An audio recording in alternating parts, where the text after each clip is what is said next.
Civil rights advocate, professor, and New York Times opinion columnist Michelle Alexander's 2010 groundbreaking New York Times best-selling book, The New Jim Crow: Mass Incarceration in the Age of Colorblindness, sparked a national conversation and shined a bright light on America's incarceration crisis. Her work put the entire criminal justice system on trial, exposing structural racism and disparities from traffic stops to sentencing. 11 years later, we are still asking, why does America incarcerate more people than any other country in the world? And why are those incarcerated disproportionately Black and brown? Experts weigh in, all coming up next. Live from Los Angeles, this is the Special Report with Areva Martin.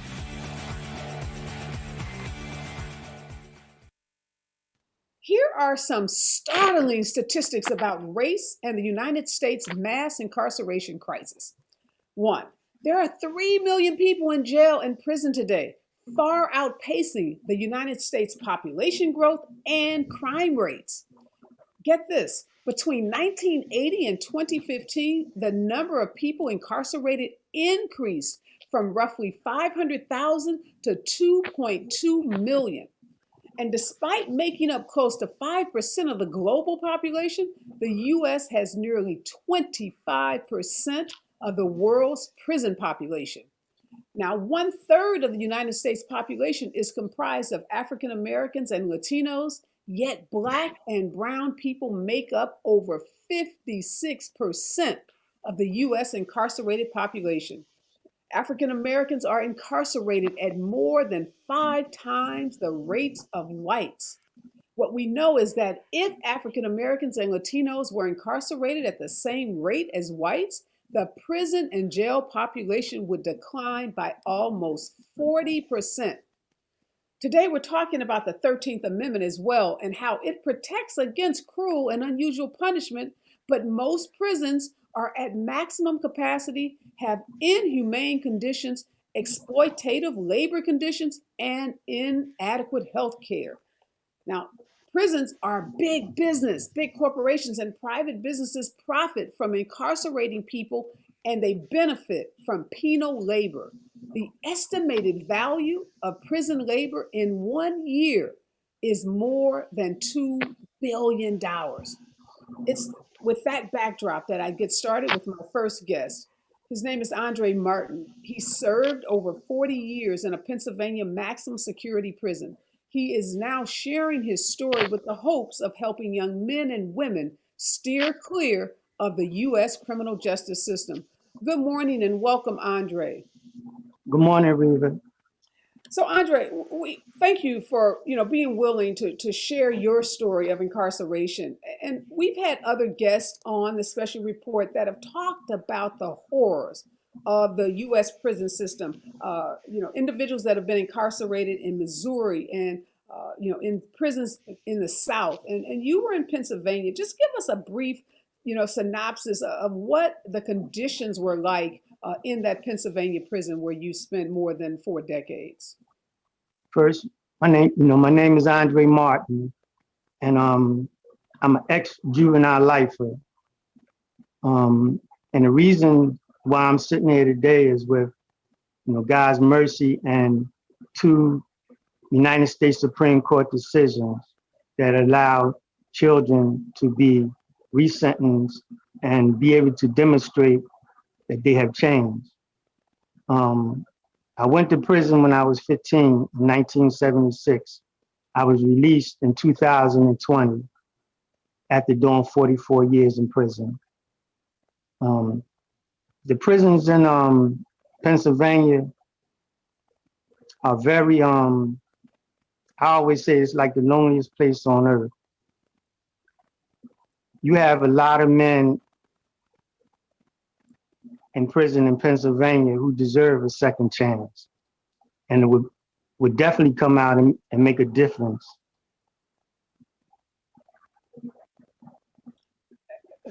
So we hear a lot, Andre, about, you talked about being the loneliest place, but we hear a lot about inhumane conditions in U.S. prisons. There was a story recently in the paper about a prison in Louisiana where prisoners went on a hunger strike, and their families, their wives, mothers, fathers joined them in protesting. They said they were exposed to black mold. They said they couldn't get access to their medication and to medical treatment. Did you experience any of that during the 44 years you were in that Pennsylvania prison? I mean, I experienced a lot of things in the 44 years I was in prison, and one of the things is the medical care. Um, Even when you had to sign up for medical and you had to pay a copay of $5 just to see the doctor, or just to be able to go to the hospital. And then after you pay the $5, you had to pay another $5 for your medication. And you had to remember, in prison in Pennsylvania, the average person, he makes 42 cents an hour. And that's a good month is $57 a month. And he has to pay for almost everything. If he have cable, he has to pay for cable. Nothing is given free to you in prison. Like most people think we get free cable, we get free TVs. No, we pay for everything. And you mentioned the wages, Andrea. I think some people are shocked to learn that many prisoners are forced to work, that their labor is provided to big corporations in different parts of the country. And as you said, the wages can be as low as 42 cents. We know in prisons in Texas, inmates aren't paid anything. Was working required? I mean, were you forced to work for 42 cents an hour? You wasn't forced to work. You would also get an idle pay, and that would probably be like $18 a month. But if you don't have family, if you don't have a strong support system like family and friends, that's able to send you money, then it's hard. It's hard for an individual in prison. And then they go, they may go through other means of trying to survive in there. Things that, that like doing things that could, you could break the rules and get in trouble for, you know. But it's all about, excuse me. Oh, go ahead, finish. No, it's all about survival in prison, you know. And like I said, some people have to go through other means to survive because they may not have family and friends that's able to send them money. I opened the show, Andre, with those startling statistics about the disparities in terms of the U.S. population, incarcerating more people in the U.S. than any other country in the world, but also the huge disparities as it relates to Black and Brown, people who are incarcerated. That prison where you were in Pennsylvania, did you experience those disparities where the majority of the people that you were serving with were African American men or Latino men? I was on a block, the average block in Pennsylvania, and I was at a prison called Greater Fort Prison. And on the block, you may have had over 500 something men on a block. And out of that, you may have had maybe 75 that were white. So that speaks for itself. And you had at least 7 blocks. And that's how it was on each block. The majority was Black and Latino. And I know, Andre, we hear a lot about the horrors of prison and what it does to people incarcerated, but also we know the impact that it has on family members, men who are married, men who have children who are incarcerated, women who are incarcerated that have families and children. What did you witness, in terms of how families were involved or how families were impacted, by the long prison sentences that we know so many people, particularly people of color, have in this, in the prison system? For myself, I can only, really, really speak for me. And it was every time when my family came to visit me, the hardest part was seeing them leave. And I know for them, the hardest part, knowing that I had to go back inside. And we tried to enjoy the 2 hours or 3 hours or whatever time we had with each other. But I know that it hurt each one of us because they had to see one of their loved ones go back, and I had to watch them leave me. And this happened for 40 something years until the day that I was able to walk out of prison and we was able to embrace and share the things that, that have been given, another second chance. But I have seen where it has destroyed a lot of families. A lot of families have stopped coming to see their loved ones for whatever reason, because prison is only meant to break families up. Andre, I know that you have a really unique story. You talked about these two Supreme Court cases. One is the Miller case, obviously, that said that minors who commit crimes can't receive life sentences without parole. That was a game changer for you because it gave you an opportunity to have your case reviewed. I know there was a story about how you helped a white prisoner that was brought into the prison that you were serving time. And tell us a little about that story. Well, a friend of mine that was a lawyer, she had told me that a friend of hers had got, charged with murder, and he was coming in. He was coming to Greater Fort Prison, and she asked me to look out for him, in which I did, because I understood that he was coming into a system. He was coming into a jungle, and because of his status, that he was going to be, someone was going to try to take advantage of him. It was just simple as that. Was he a white lawyer himself? Because he was white, and because he was an attorney, so that even made it even a plus coming into prison. And she asked me to look out for him, and I hesitated not to. I looked out for him.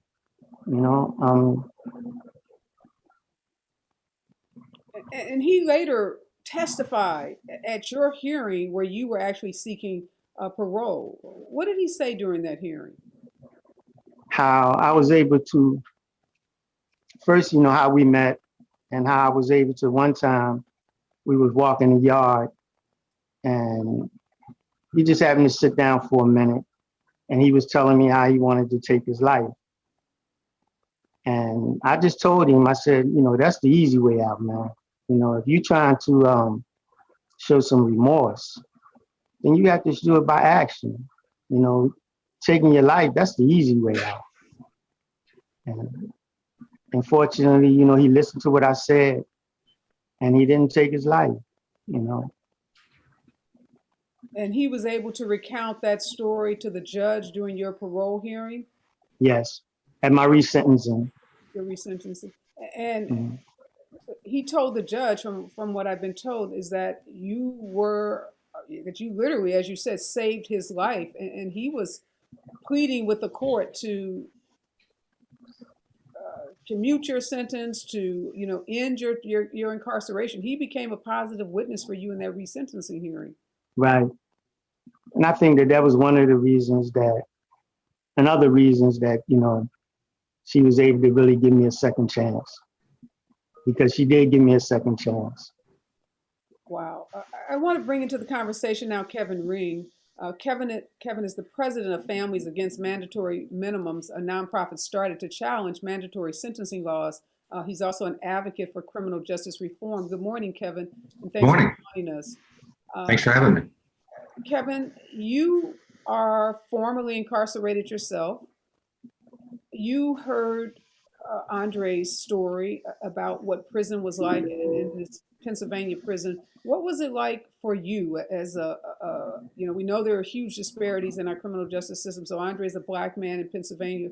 You are a white man that went to jail for what's considered a white collar crime. Well, what was your prison experience like?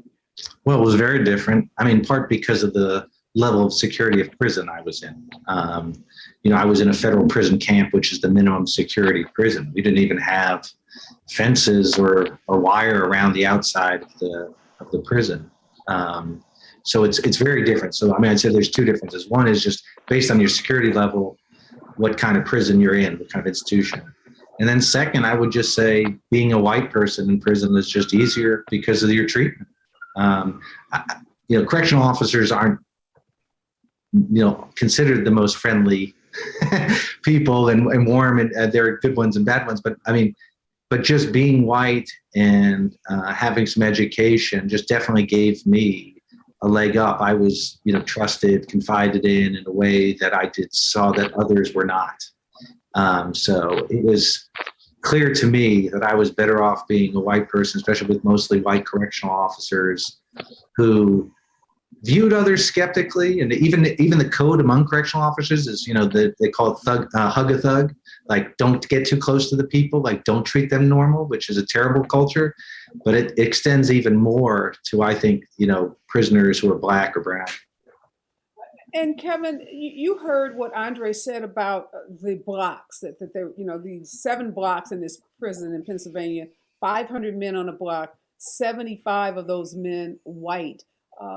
Help us understand these huge disparities. I know a lot of the work that you are doing since you have started your nonprofit, been a part of this prison reform movement, is around addressing those disparities. But those numbers are just mind-boggling, that he could be in a block with 500 other men and 75 of them are white, which means 425 were predominantly black and Latin, Latin American men. Well, there's discrimination at every step in the process. It's not one thing that results in that. So, I mean, you take even data that shows, communities that are over-policed. So even look at like laws like our federal crack law. I mean, blacks and whites use crack at the same levels, but 80% of convictions for crack are among black Americans, right? So you have disparate enforcement of laws. Then you have things like sort of implicit bias, where judges are giving longer sentences to people who are darker, even among darker and lighter skinned blacks. You see sort of that data that comes out, right? So there's how prosecutors charge, those decisions seem skewed. So there's all these human biases that come in. Then there's some structural stuff. And then you gotta also understand that because of extreme poverty that is concentrated mostly in black communities, that you do have, the pipeline to fixing this extends way before you get involved in the criminal justice system. You have unequal educational opportunities, unequal health opportunities. So there's a lot that leads to this. So the criminal justice system has tons of flaws that you see in those numbers in who's in the prison. And I saw it in my prison. I was in a federal prison camp, but 2/3 of the people there were black and brown. And so it wasn't like a white collar camp that some people think of, where it's, most of those people there were for guns and drugs. And, but I mean, it's a societal problem, right? The criminal justice system's got to fix itself, get rid of the racism and discrimination that exists in the system. But if we're ever going to fix the numbers, the disparity that we see, that's got to come upstream. We got to do other things before we get to that point. And so this is a bigger issue than just the system's inequities. Yeah, one of the things, Andre, we know that there are studies that have documented that 19% black offenders, sentences are 19% longer than those of white men for the same crime. Did you experience that? Did you meet white men in this prison who had shorter sentences than yours for the same crime? I interviewed a lawyer who wrote a book. He was representing on appeal a white young man in the South that had committed murder. It was, well established that the murder was committed. They weren't denying that this young man committed the crime. They had some other defenses, but he did the crime. And he was charged with capital murder. He was actually, sentenced to death, and they were able to get that reversed. And he served 20 years on this murder charge. And I was just shocked that, he only did 20 years for this murder that started out as a capital offense where he was going to get the death penalty. Did you Mhm. experience that where you met men in prison who had, committed similar crimes to yours, but yet their sentence was so much shorter? When I first went away and I went to a juvenile facility, which was called the Youth Study Center, and I seen how they treated white kids different than they treated us, Black and Latinos. When a white kid came into the Youth Study Center, they protected them, and they would put them on. You had 3 different floors: the 3rd floor, the 4th floor, and the 5th floor. They would keep them on the 3rd floor, and they would put the Blacks and Latinos on the 4th or the 5th floor, which was probably the most roughest floors in that facility. I also seen how when a white kid committed a murder, they was treated totally different than which we were. They were either sentenced to a juvenile facility, whereas we were sentenced to adult prison. I always like to talk about this one case, Areva, and that was a man that was just recently released. His name was Joe Legia. He did 68 years in prison. He went to prison in 1953 at 15. He did 68 years in prison. No human being should have to ever linger that long in prison without given a chance to demonstrate that they have changed. And he was Black. I would know that no white man would ever had to spend that much time in prison. I have never seen it. I've never read about it. And I don't think it will ever happen. A man who spent 68 years in prison, he went to prison when he was 15. And only because of the 2 recent decisions from the United States Supreme Court is he out now. Yeah, those numbers are just unthinkable. Like you said, he's almost 70 years old. What purpose could it serve anyone for a 70-year-old man to well, he's more than 78 if he went in at 15 to be He's 80 incarcerated. something now. Wow. Kevin, your work is around trying to address these maximum minimum sentencing. What progress have you all been able to make? Oh, I mean, I think there's been tremendous progress over the last 20 years. Dozens of states have either gotten rid of mandatory sentences or reformed the most excessive ones. In Pennsylvania, for instance, the Supreme Court struck down their mandatory minimums 6 years ago, and we've been successful in preventing the state from reinstating them. There's lawmakers who want to bring them back.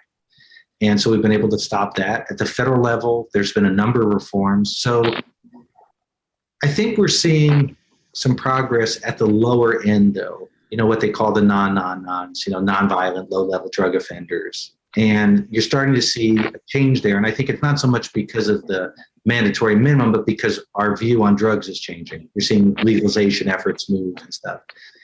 I think what makes our country an outlier and makes it harder to fix, but we also have to address, is how much we punish people who commit more serious crimes, admittedly more serious crimes. But we throw those people away very easily, right? So we have 1 in 7 people in our prisons today is serving a life or effective life sentence. And half of those 1 in 7 are Black. So we're very good at throwing people away. We don't have a lot of mechanisms to give them a second chance. And so a lot of our focus now is not just focused on these drug mandatory minimums or low-level mandatory minimums, but trying to give people either a second look through a sentencing policy change, through compassionate release. As you were mentioning, it makes no sense to have people who are 60 and 70 years old in prison, regardless of the offense they committed. There's no public safety bang for that buck. So I think there's been a lot of progress in one area, low-level drug offenses, nonviolent drug offenses. We're getting better at that. But we have a lot of work to do on other crimes. How are other countries, Kevin, when you hear the statistics about U.S. being the world leader in incarceration, incarcerating, 25% of the world's prison population. What are other countries doing that the U.S. is missing, is getting wrong?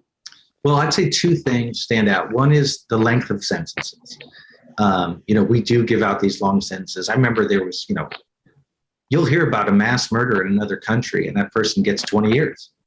Here you can get 20 years for a first-time drug offense. So it's the length of our sentences. That makes us an outlier.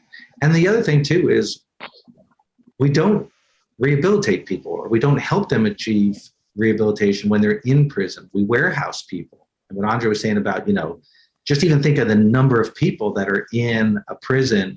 You don't have the staffing to allow for programming. So we don't start building people up. And so, they call them corrections departments, but they're not correcting anything. They're warehousing people. Some come out worse than they went in. And then even if they're not, like those, whatever job skills they had when they went in, they atrophy, their family connections disappear.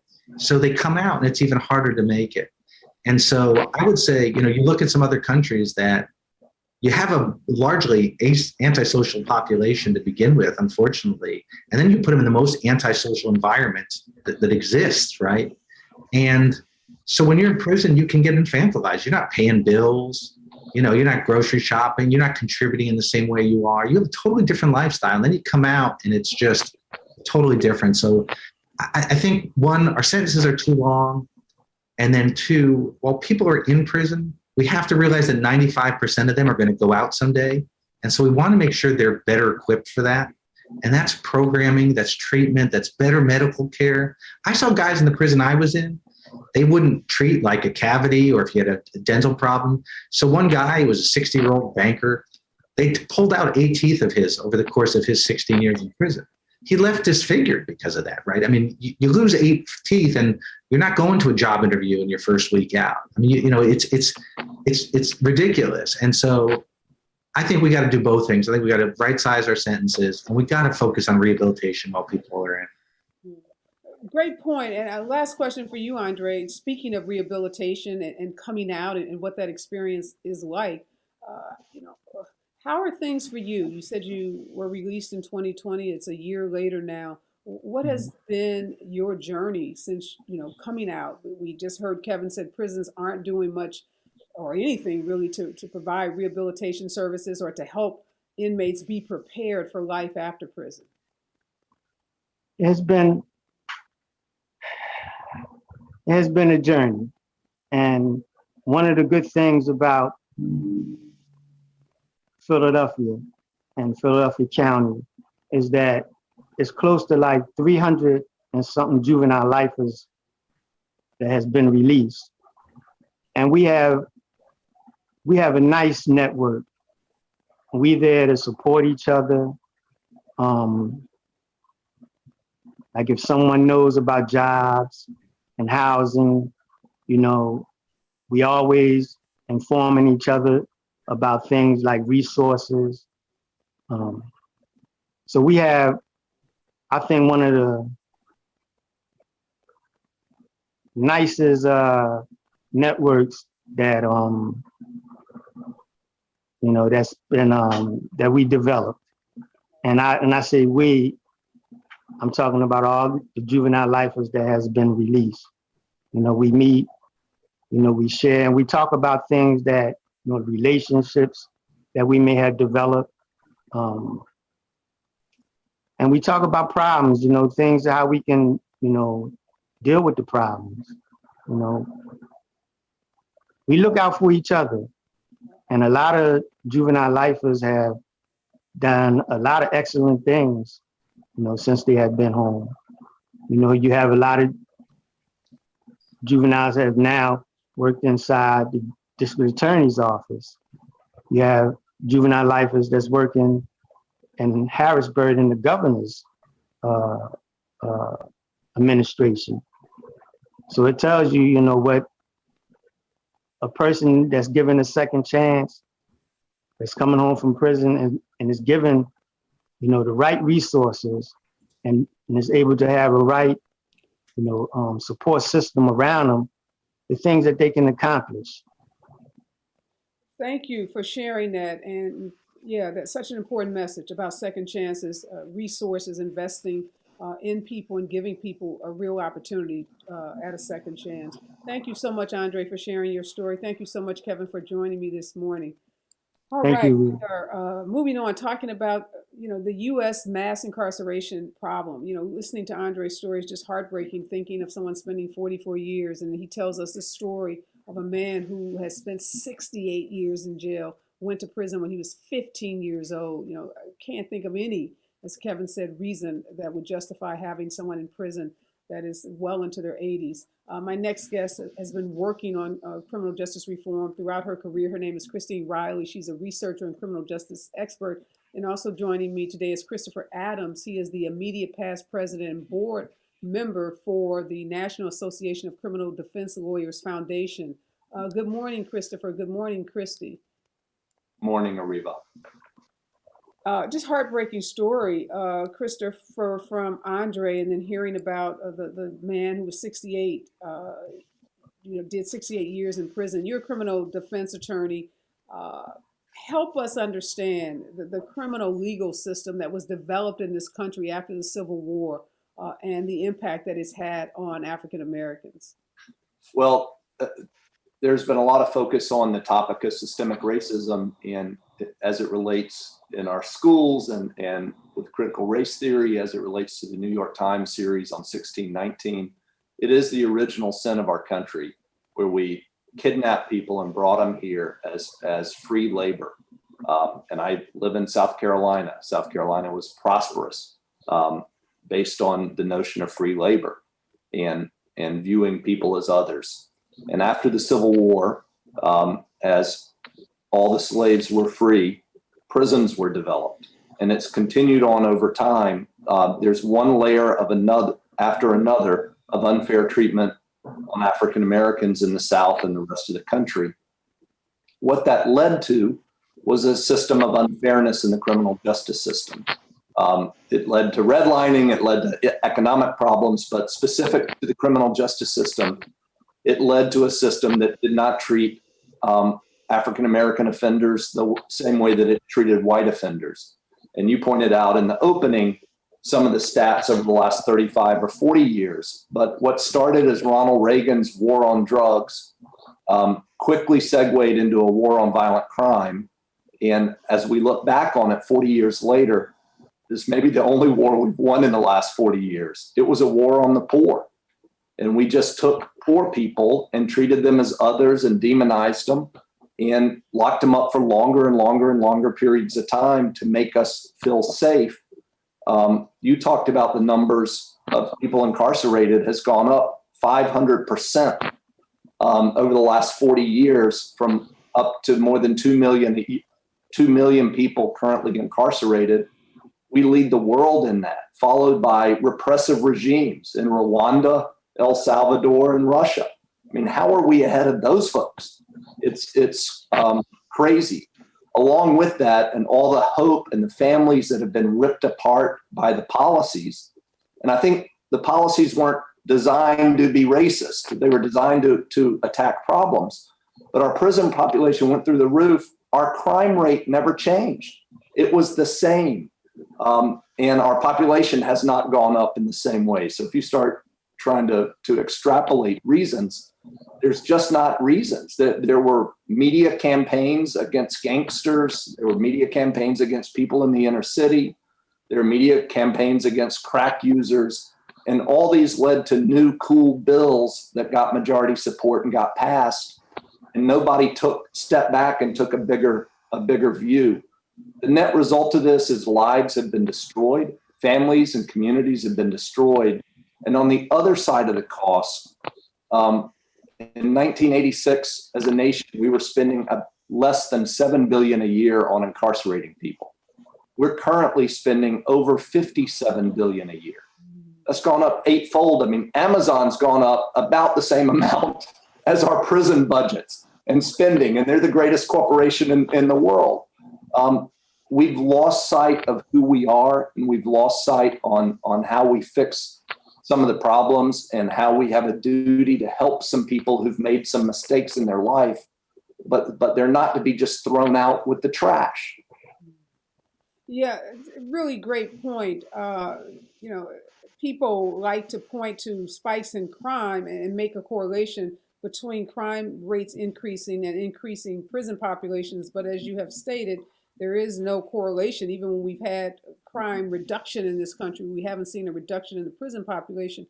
I want to ask you, Christy, the 13th Amendment, passed, prevents cruel and unusual punishment, but loopholes that have allowed for the passing of black codes coming out of the times of the Civil War and or after Reconstruction, I should say, and these labor systems. We heard Andre say people in this Pennsylvania prison, some making 42 cents an hour, $57 a month. How is it that inmates who are serving time can be forced to work? And he said they're not forced, but obviously working goes into showing a good prison record if you're trying to get paroled.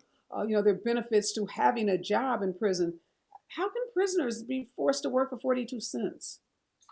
I mean, I know a few people where 42 cents is actually really good pay. When I did work in California, I had clients that received somewhere between 10 and 20 something cents. And there's a lot of focus on private prisons, but actually state and local governments sometimes use labor to subsidize budget cuts or people working in the kitchen. But on a very basic level, sometimes it's the only time people get out of their cells. And so you might not be being forced, but those are the only options there for you. Like Andre pointed out, those are the options for you to get the little care there is available to you. So there's the law on paper, which I'll defer to constitutional lawyers for that. But then there's implementation and practicality and budgets and the businesses of prisons. And all of those work together to create these unfair labor conditions. Chris, weigh in on this. You're a lawyer. I mean, you've represented, clients. How is it in a country that has very stringent labor laws as it relates to, employers? If you pay an employee, an hour late, you can be sanctioned in this country under our current labor laws, but yet prisoners can be forced to work for, pennies. That's right. There's not been a successful court challenge to this. They have been treated as labor, and as Kristen pointed out, a lot of times Andre or another inmate would be delighted to be able to get one of these jobs. And in some ways, it's even more acute of a problem, more severe in the local jails. And there's a jail near me that keeps people routinely locked up for 23 hours a day. These aren't mob bosses. These aren't major terrorists. This is just the way the jail, with its lack of funding, is able to maintain order in their institution. So they keep people locked up 23 hours a day. If you had the ability to be a trustee or to get a job for 42 cents an hour, you would be thrilled to get that, just to be able to not go crazy, literally, in your cell, wondering why you're being treated this way. And again, this all goes back to being a war on the poor. You have people who are locked up, presumed innocent, but locked up 23 hours a day. And if they came from a family with means, they would be out on bond. And so they're stuck there, and the options are just really bleak for people who are trying to endure that time. Yeah, you mentioned bond. We just saw in the news this week, one of Trump's inaugural chairpersons, president of his inauguration, festivities, charged with federal crimes, and I think has a $250 million bail package, something, outrageous, but yet he was able to walk free because he had the money and the means to do so. So we know, yes, Areva, I'll put a bit of a spin on that. My question is, why does a 78-year-old successful businessman need to pay anything to get out on bond? He should be presumed innocent, as everybody should be when they're charged, and he hasn't isn't accused of committing any violent offenses. Their concern was he might be a risk of flight. Well, just take his passport and release him.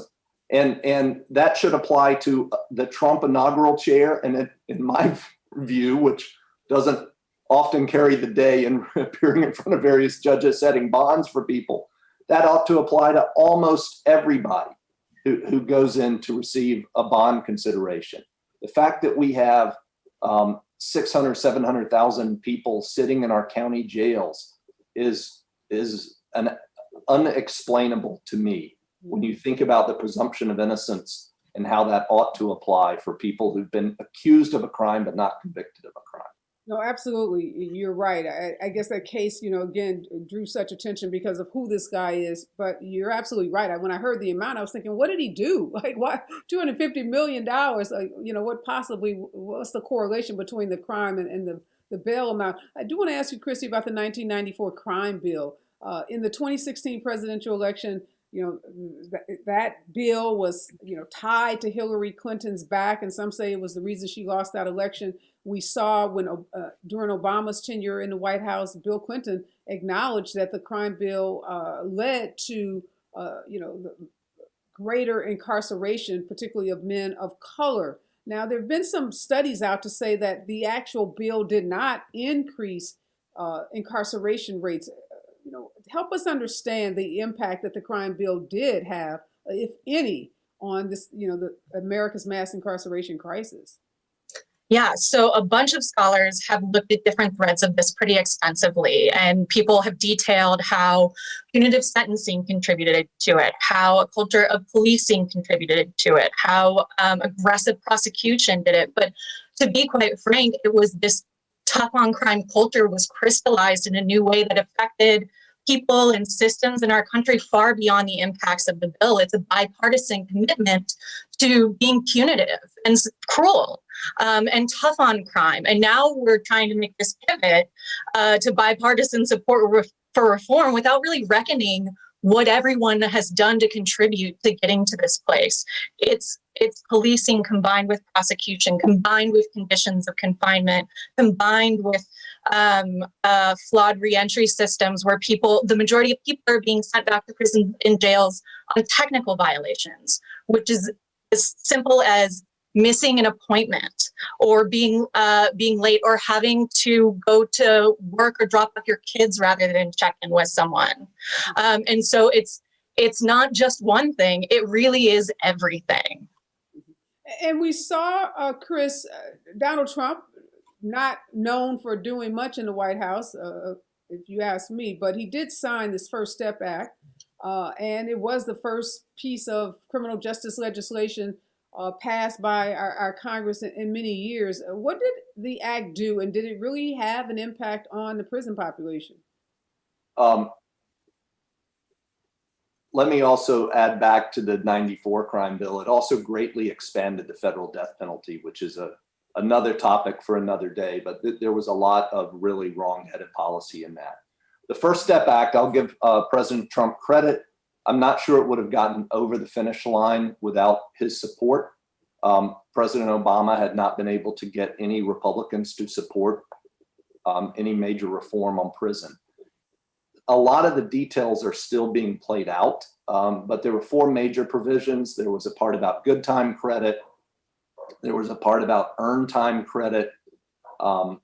There is a sentencing reform piece and a compassionate release part. The compassionate release has been important. These are people who are above the age of 60 who've served a substantial part of their sentence. Under the old law, you had to be on death's door to be able to be released. This has lowered the age and widened the criteria, and people have gotten out. The National Association of Criminal Defense Lawyers has worked with FAM, with Kevin's organization, and they've helped over 1,000 inmates file for release and have won the freedom for 200 people.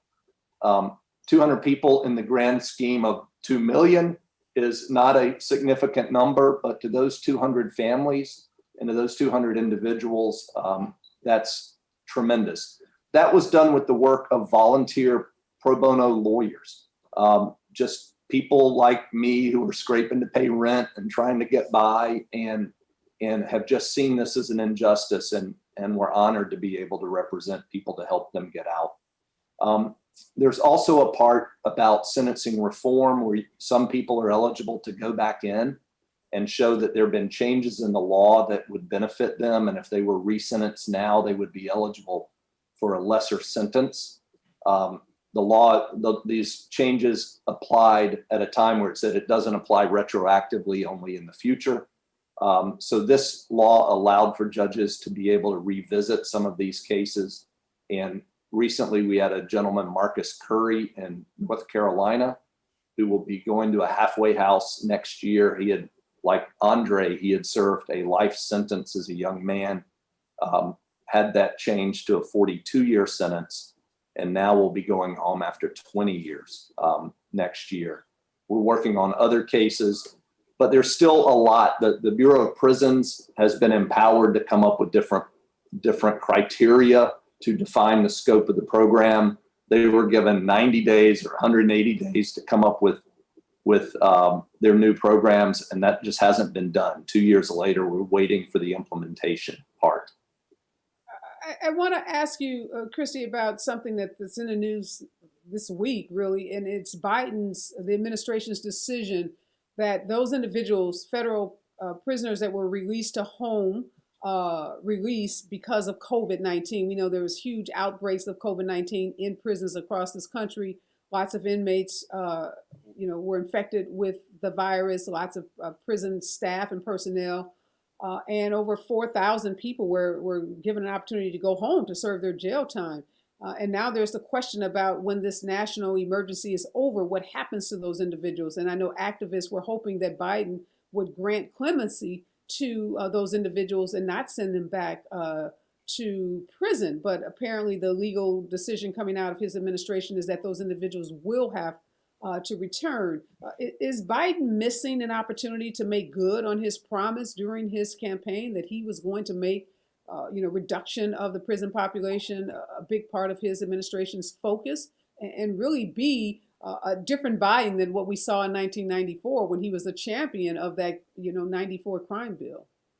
I mean, a missed opportunity is really an understatement here. It would be cruel to send people back. They were not told that they would be sent back. They started lives. They put down payments on apartments. They've reconnected with their family members. They've lived, they're still under supervision, but some more freely. And sending people back to the environments that Andre and others have described is cruel. It's a missed opportunity. On a very basic level, if they didn't even want to grant clemency, they could still allow them to exist in the communities under supervision. But honestly, people are out because they're doing great, because they were screened as low risk. And low risk means that if we did nothing, if we didn't have to do any interventions or check on them, people would be pretty much fine. There's a very low risk that anything bad would happen. And so it seems unnecessarily cruel, especially at this moment in time, especially given the promises that his administration made on the campaign trail. And last question for you, Chris. Obviously, in addition to allowing those individuals to remain on home confinement, what else should this administration be doing? Because I heard you say that this First Step Act, has resulted in about 200 people being released from federal prison, but clearly so much more to be done. That's just scraping the surface when you look at the millions of people that are incarcerated, particularly the Black and brown people in this country. What should this administration do? They made a lot of promises during the campaign to make criminal justice reform the focal point of their administration. But advocates would say, it's been a lot of talk so far. It has been a lot of talk so far. That's one of the problems when you work with the Department of Justice. When you have a good progressive leader in there, they're still just surrounded by so many career prosecutors. That's really hard to move that organization to get them to support anything.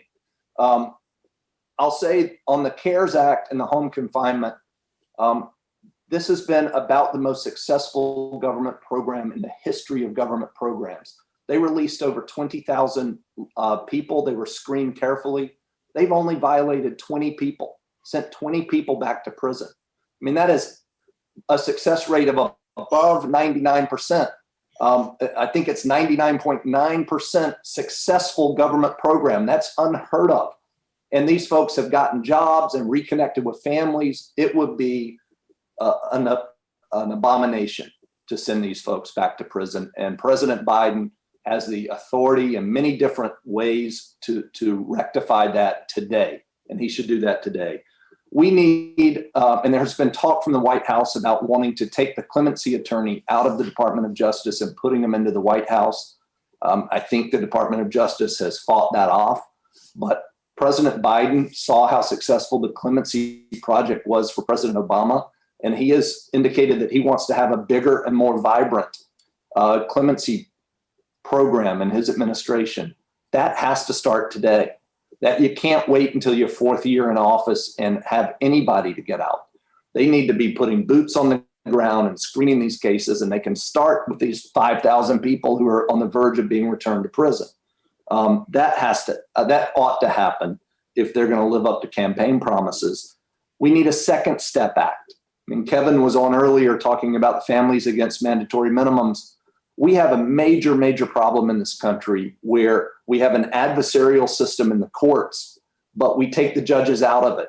You know, my mother-in-law thinks the judges are the smart lawyers, the ones who got promoted to be judges. Then we put them on the bench and we don't give them the authority to be like Solomon and figure out how to divvy up justice in a way that makes sense in individual cases. Congress has given all the power to prosecutors with their charging decisions to just stack up minimum mandatories. And so you can represent a man and say, listen, they're offering 8 years. He said, well, I'd like to go to trial. I said, you can, but if you lose because of the minimum mandatory, the best I can do for you is 33 years. He said, well, can we get the judge to do less? I said, no, the judge would have zero authority to do less than 33 years. The prosecutor has been given all the keys to kind of figure out how to make the car run. And in an adversarial system, we're supposed to, advocates are supposed to fight for their position. The prosecutor's supposed to be tough on offenders. The judge is supposed to be neutral. And we've taken that neutral person out of the equation with our laws. So we need a Second Step Act that addresses many of these problems. I do applaud President Trump for taking the first step. But everyone knew at the time, President Trump indicated this can't be the final step. We have to take the next big step forward if we want to have justice, which includes racial justice and economic justice reflected in the criminal justice system. I agree with most of what you said, Chris. Obviously, I can't agree with anything about Donald Trump, but also I worry about this judge piece too, because, there's some studies out of the University of Michigan that shows that judges that do have discretion, that the subjective, when they do get to make those subjective decisions, that they are not, that it results in biased decisions as it relates to African-American offenders. And that when they have an opportunity to sentence less than the maximum, that happens more frequently with white offenders than it does with respect to Black offenders. So I'm not sure that giving all this power in the hands of judges, which we know Donald Trump has stacked, and Mitch McConnell, federal courts in particular, with super conservative white judges, is going to be the answer, because those judges have proven themselves incapable of making racially unbiased sentencing decisions. Areva, I will not argue that point, and I'll take this a step further. One of the reasons we had sentencing guidelines in the first place is Ted Kennedy and others were mortified that people who might get 2 years in Detroit would get 20 years in Jackson, Mississippi for the almost identical offense. So the idea was to create some sort of template so there was some sort of equality across the board, which is a noble mission. It's lost sight of the individual at every turn. So depending on, are there reasons to distrust some judges? Well, for any judge watching this, I would say absolutely not. For anyone else, I would say sure. Historically, there are lots of cases that can be made about judges either getting it wrong or just being wrong. But we have a system where the judges aren't even allowed to make the decision. And my friends, the prosecutors, the colleagues that I work with every day, oftentimes have a completely different political perspective than I do. And many of them are hardcore conservatives who are tough. And I would rather try to appeal to a judge who's supposed to be neutral and fair than to try to get my opponent, who in the system is supposed to strike hard blows. I mean, it's an impossible quandary when you're having to, if Michael Jordan ever had to beg for a foul call, begging for it from the referee is one thing. Begging for it from Isaiah Thomas would be something completely different. Isaiah would never have thought Michael was fouled. I hear you, Chris. Imperfect system, and obviously prosecutors with way too much power. Bigger conversation. I'm running out of time, but thank you for the work that you're doing. Thank you, Christy, for the work that you're doing. Really enlightening conversation on helping us understand what's happening both at the prosecutorial level and obviously at the judicial level. Lots more to talk about there. I'll have both of you back as we continue this conversation. We're going to keep our eye on what happens to those 5,000 inmates that may be headed back to prison, unfortunately. But again, thank you so much, Chris, and thank you, Christy. All right, my next guest is Catherine Sevcenko. She's a senior legal counsel for the National Council for Incarcerated and Formerly Incarcerated Women and Girls. We're talking about incarceration rates, and unfortunately, when we talk about mass incarceration, it's often through the lens of males. But women are the fastest growing incarcerated population in this country. Just 4% of the world's female population is women, yet nearly 1/3 of all female prisoners in the world are in the United States prisons. Most of these women are mothers, and there are a shocking 231,000 women and girls incarcerated in this country. Another startling statistic, Black women 2 times more likely to be incarcerated than white. Catherine, why are women unseen and ignored in the criminal justice system? Criminal justice system reflects society as a whole in a lot of ways. But in particular, I think it is because people do not realize how damaging and destructive conspiracy laws are in this country. You can be sent to prison for decades for the actions of somebody else. And this happens in drug conspiracies all the time, where women are caught up in a drug conspiracy. They are brought in, they are told they either have to testify against their husbands, sons, brothers, or they will be held responsible for every bit of drugs that were involved in that conspiracy. So we have women in prison who are serving 20, 30 years because they rented a car or passed on a phone message. And so women get thrown into prison, no consideration given for their children, their families, and as other guests have said, are just basically thrown away. And prosecutors go after them with a vengeance, because the other thing that happens is that the drug dealers, of course, they have information. So they cooperate for reduced sentences. The women who really aren't involved don't have information, so that the prosecutors use them as the sacrificial lambs. I have a client now who was involved in a drug conspiracy for approximately 6 months.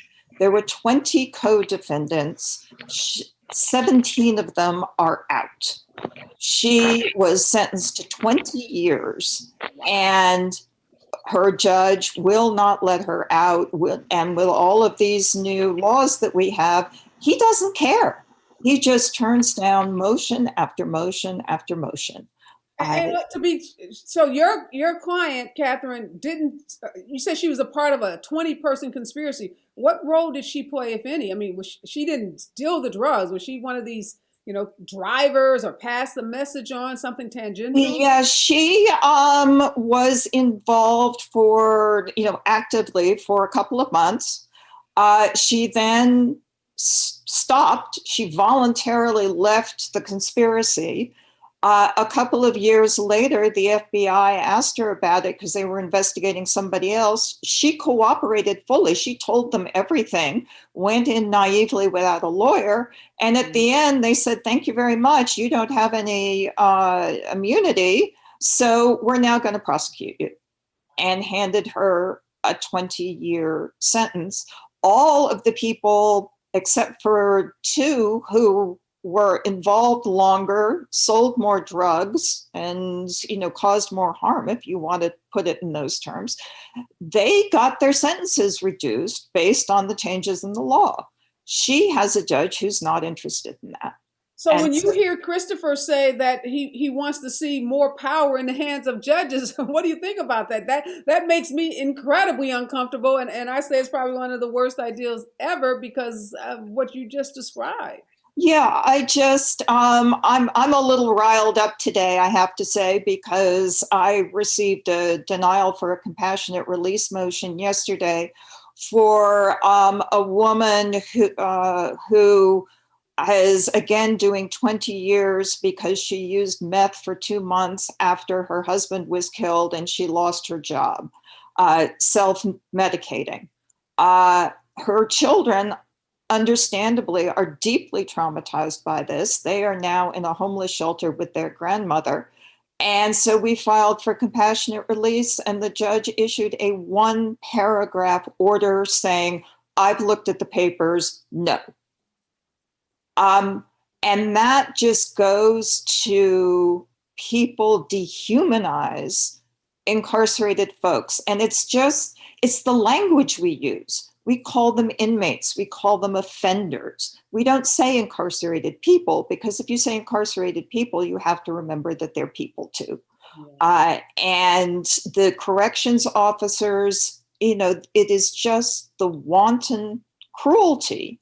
I have another client who needs a CPAP machine. She was transferred from one prison to another. The transferring prison staff gave her the machine, but refused to give her the cord. So they sent her off with a 10-pound paperweight. She literally needs this machine to breathe. And she's emailing me saying, please help. So that's what's going on in this country. Yeah, and I'm glad you're giving these stories, Catherine, of real life situations, because, we have the policy. So we have the First Step Act, which, Chris said has resulted in 200 people being released.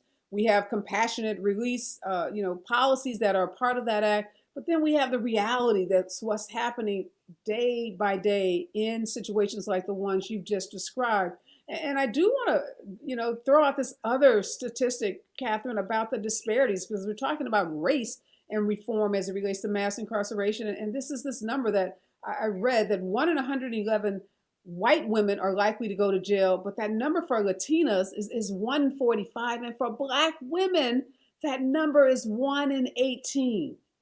That is just mind-blowing. We've been talking about, Black men and the, disproportionate numbers. Andre told us about, the 425 Black and brown men on that cell block of 500. What are we to make of these numbers as it relates to Black women and, incarceration rates? I mean, it's structural racism and it's greed. I mean, follow the money. And there are hundreds of millions of dollars going into programs to, have more cops and private prisons. And it's not only the prison, people are making money hand over fist on putting people on electronic monitoring, which should really be called electronic shackling, given, the 2-pound thing that they have on their ankle. And as some of your earlier guests said, this is, goes back to communities, goes back to education. And that's why at the National Council, we have a campaign called Reimagining Communities, where we are working to divert the money that is going into the carceral system and use it for education, use it for economic development, because, school to prison pipeline, we are just putting our money in the wrong place, setting particularly, Black and brown people up for failure. They get caught into the system, and then they don't have the tools or the money to get out. And we haven't talked a lot, Catherine, about the money in incarcerating people in this country, and you just hit on it, how it is a lucrative big business, this prison industrial complex. Is there a difference, though, in terms of the number of incarcerated people in private prisons versus those that are run by states?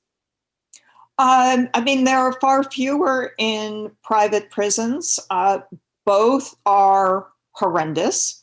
I think the private prisons are probably slightly more horrendous, if I can put it that way, simply because they have an active incentive to cut back on food, and because anything that they don't spend on incarcerated people then of course goes to their stockholders. Right. So that is one thing. Obama said that we weren't going to, at least the federal government was not going to have any more private prison contracts. The Biden administration should obviously do the same thing. But these companies are diverting. I mean, Core Civic had tried to cut a deal with Alabama that they would build 3 mega prisons for Alabama. And then Alabama would lease them up to the tune of over $1 billion over 30 years. So they see the handwriting on the wall. They know that they have been, that their poor record is now known, so that they're just pivoting and finding new ways to make money off of locking people up. I'm running out of time, but I do want to ask you about your organization has a program where you called on Biden to grant clemency to 100 women in the first 100 days of his administration.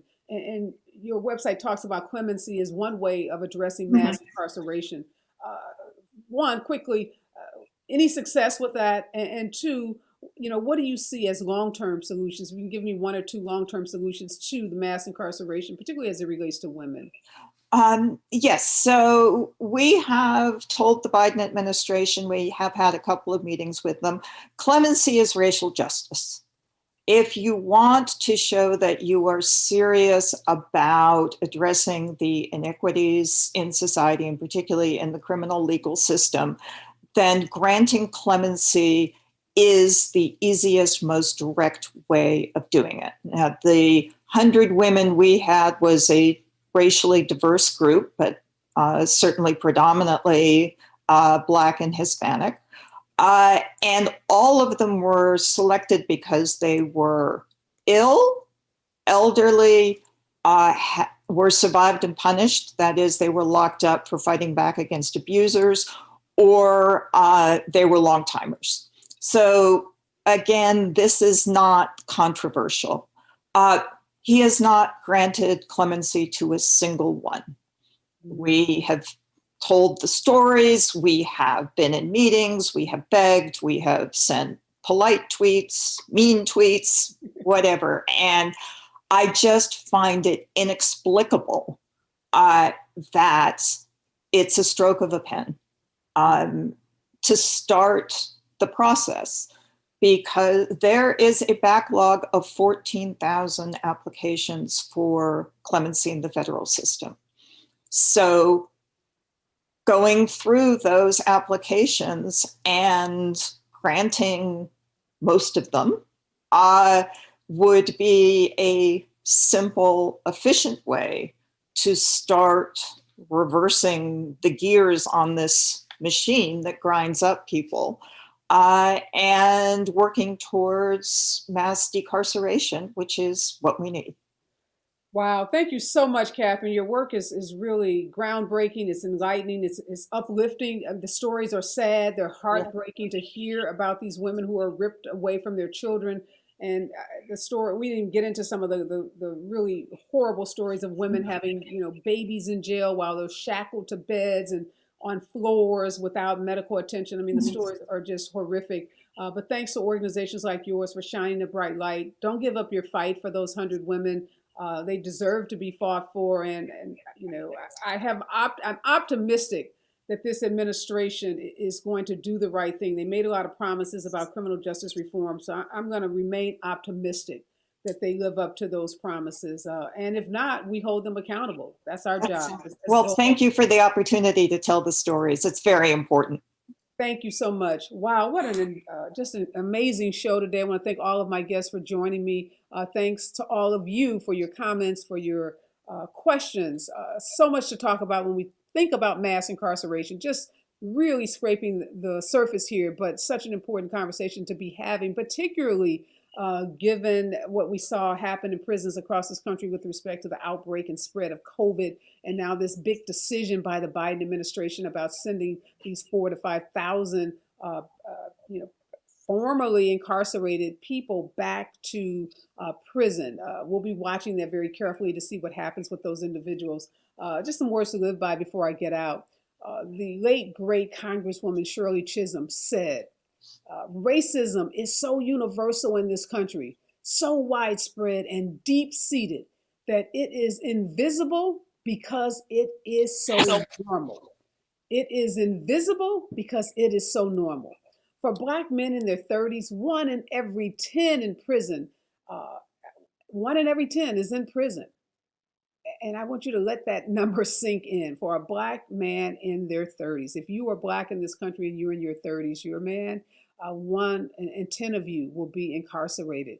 But despite these statistics, these very startling statistics, Arkansas Senator Tom Cotton tweeted this week that the United States has an under incarceration problem. But what Tom Cotton didn't tweet is that racial disparities in the criminal justice system are no accident. He didn't tweet that those disparities are rooted in a history of oppression and discriminatory decision making. Cotton didn't tweet that the U.S. criminal justice system deliberately targets Black people, and that this U.S. criminal justice system helps to create an inaccurate picture of crime that deceptively links African Americans with criminality. So as we commonly say, I say this to Tom Cotton, boy, bye. Sit down, stop tweeting about America's incarceration crisis until you and your Republican colleagues are ready to have a real conversation about race and criminal justice reform. I'm out, y'all. Be safe out there. Don't forget to wear your mask. Yes, wear your mask. And remember, we are all in this together.